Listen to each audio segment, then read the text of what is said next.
Jadi kita tuh turun sebenarnya, bukan naik. Jangan berharap pada pihak lain, termasuk pemerintah.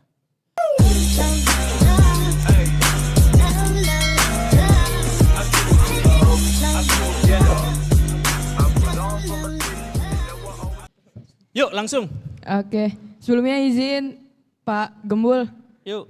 Saya Adifa Kuren Novitasari, saya biasa dipanggil Adifa dan saya mahasiswa Global Institute. Baik, sebelumnya saya izin menyampaikan beberapa opini saya Pak. Yuk. Sebelum saya menyampaikan pertanyaan, berhubung saya mahasiswa jurusan manajemen retail, saya belajar mengenai ekonomi makro. Tapi saya merasa tidak puas dengan ekonomi makro di Indonesia Pak. Karena terutama pada kelapa sawit ya, saya merasa bahwa ekonomi makro pada kelapa sawit di Indonesia ini hanya dimanfaatkan oleh beberapa kalangan saja. Dalam artian kekayaan hasil ekonomi makro di Indonesia pada kelapa sawit ini hanya memperkaya diri sendiri di dalam kepentingan pribadinya. Teman-teman, kita perlu turut prihatin dengan saudara kita yang berada di Sumatera Barat, Utara, dan Aceh. 3 provinsi yang mengalami sebuah bencana yang sangat tragis. Mereka adalah orang-orang yang sangat dirugikan, mereka kehilangan segalanya, apapun yang mereka punya hilang. Hangus dalam suatu bencana tersebut. Nah, yang saya permasalahkan Pak, bencana yang terjadi ini memiliki beberapa faktor. Salah satunya ialah deforestasi. Waktu kecil kita belajar mengenai reboisasi dan ketika kita sudah dewasa, kita belajar menormalisasi deforestasi tersebut.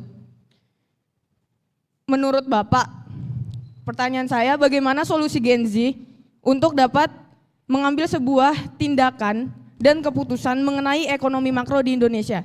Dan bagaimana tanggapan Bapak tentang deforestasi yang menjadi lahan perkebunan sawit di Indonesia? Cukup, terima kasih Pak. Oke, langsung saya jawab. Silakan Kang Guru. Saya sudah siapkan kursi di sana, jadi mohon nanti mic-nya disimpan di sana. Jadi yang bertanya yang nyamperin ke sana. Kasihan Bapak dosen, saya nggak tega Pak. Biar di depan ada guru gembul, di belakang dosen gembul. Oh gitu, ada penjaga. Jadi gini teman-teman, ada studi tahun 39 oleh Alan Fisher yang menyebut bahwa perkembangan ekonomi negara itu terdiri biasanya atas 3 tahap. Kalau negara itu masih miskin, dia akan ekstraktif, dia akan menghabiskan sumber daya alam. Mau itu pertanian, mau itu peternakan, pertambangan, perikanan, pokoknya dia ngambil dari alam. Itu adalah negara miskin. Kemudian ketika negara itu berkembang, makin maju dengan ekonomi yang semakin membaik, maka mereka akan mengembangkan industri, manufaktur, pabrik-pabrik. Artinya apa? Pengolahan. Jadi dari bahan-bahan mentah, dari alam, diolah menjadi bahan yang lebih berguna. Jadi kursi, jadi mic, jadi kamera, dan lain sebagainya. Itu adalah negara yang berkembang. Nah, ketika dia sudah berkembang lagi, dia akan menjadi negara maju. Negara maju itu, ongkos terbesar yang didapatkan untuk pendapatan negaranya, itu dari jasa, bukan dari manufaktur. Yaitu apa? Berarti dia itu distribusi, jual beli, bikin medsos, platform, bikin aplikasi, itu kan semuanya jasa. Nah, itu adalah negara maju. Nah, dari itu penelitian riset itu tahun 39, tapi sampai sekarang tuh masih relevan. Jadi kalau kita lihat negara-negara di seluruh dunia tuh kayak gitu. Misal, Cina dulu bertani, terus pindah manufaktur, pabrik-pabrik, sampai mereka itu disebut sebagai ekonomi merah gitu. Karena pabrik aja semua, bajakan aja semua. Sekarang mereka sudah pindah ke jasa. Amerika Serikat dulu kayak gitu. Dulu mereka nambang emas. Setelah nambang emas mereka bikin produksi baju, kain, kemudian mesin-mesin. Sekarang mereka jasa dan mengancam negara lain dengan nuklir. Korea sama semuanya gitu. Nah, kecuali Indonesia. Indonesia tuh gini, awalnya ekstraktif, pertanian, perkebunan, pertambangan. Nanti sudah agak gede, di zaman Orde Baru kita manufaktur. manufaktur pabrik kita, industri kita itu menyumbang sampai 43% dari PDB kita. Itu tahun 95, pas zaman Pak Harto, pas zaman Orde Baru. Hampir setengah dari PDB kita itu dari manufaktur. Nah, tapi setelah itu zaman reformasi, kita bukannya naik ke jasa, bukannya jadi maju, harusnya kan maju gini kan, ekstraktif gini maju kan. Nah kita turun lagi, sekarang sawit, batu bara. Bagian penyumbang yang sangat besar untuk PDB kita. Begitu. Jadi kita tuh turun sebenarnya, bukan naik. Nah, kenapa seperti itu? Karena, saya sudah diperingatkan ini sama makhluk-makhluk di luar sana tuh. Tapi karena intinya gini, karena pemerintah kita itu bekerjanya 5 tahunan. Jadi karena mereka bekerjanya 5 tahunan, maka mereka tuh berpikir yang penting pas masa pemerintahannya mereka sukses dan bisa pamer kemajuan. Misalkan pas sekarang tuh potong pita dan sebagainya untuk menunjukkan bahwa maju.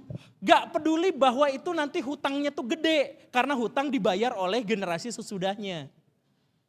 Gitu maksudnya. Nah termasuk juga sawit. Yang penting pertumbuhan ekonomi di zaman saya tuh di atas 5%. Sawit, pembukaan ladang sawit, pembukaan tambang batu bara dan sebagainya. Di zaman saya gak apa-apa. Nanti pas zaman berikutnya ekonomi rusak, sumpek dan sebagainya. Gak apa-apa, itu kan zaman berikutnya. Dan ini pernah disinggung sama Pak KDM. Pas dia mau menjabat, baru aja menjabat. Lah hutangnya gede banget. Kenapa hutangnya gede banget?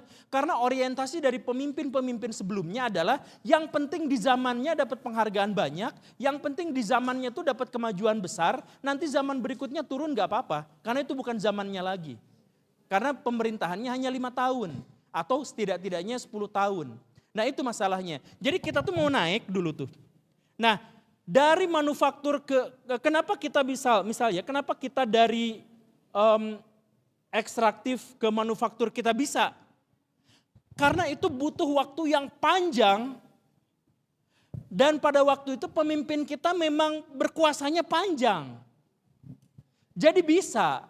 Nah sekarang kita dari manufaktur pindah ke jasa itu butuh waktu yang panjang. Perencanaan panjang. 5 tahun awal, 10 tahun awal itu boncos.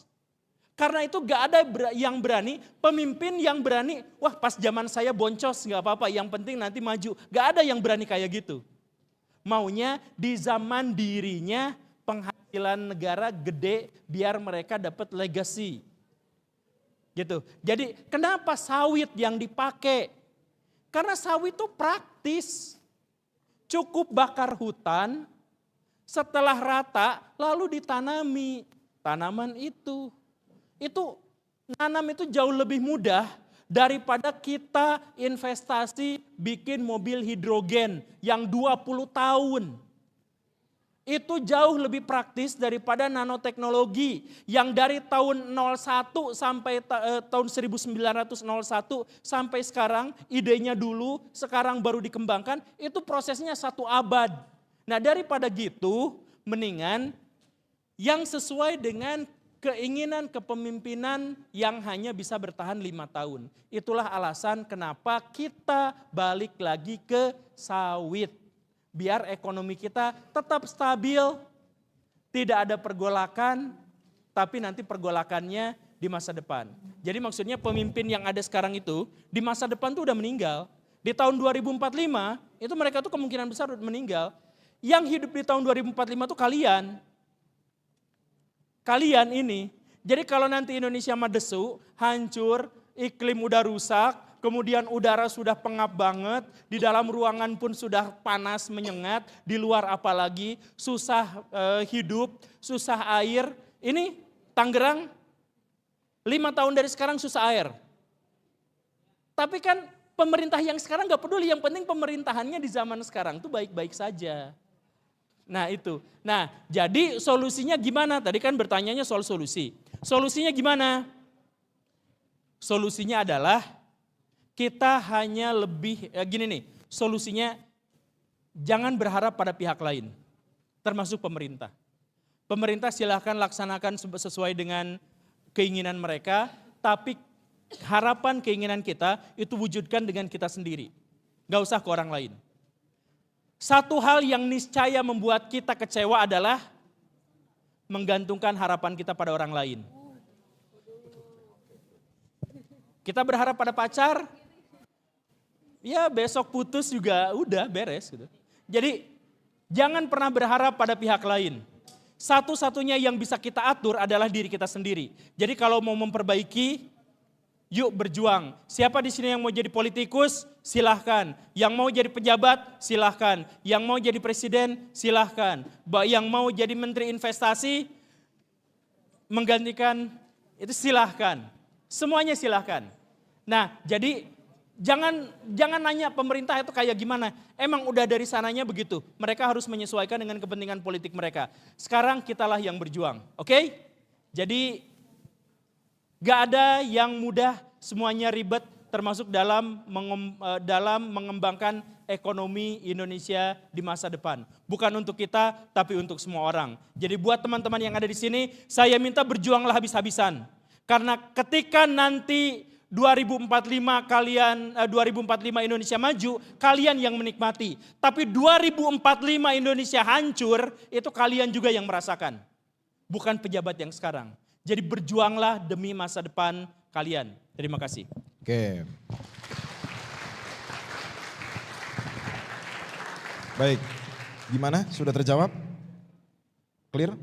Oke, baik. Kita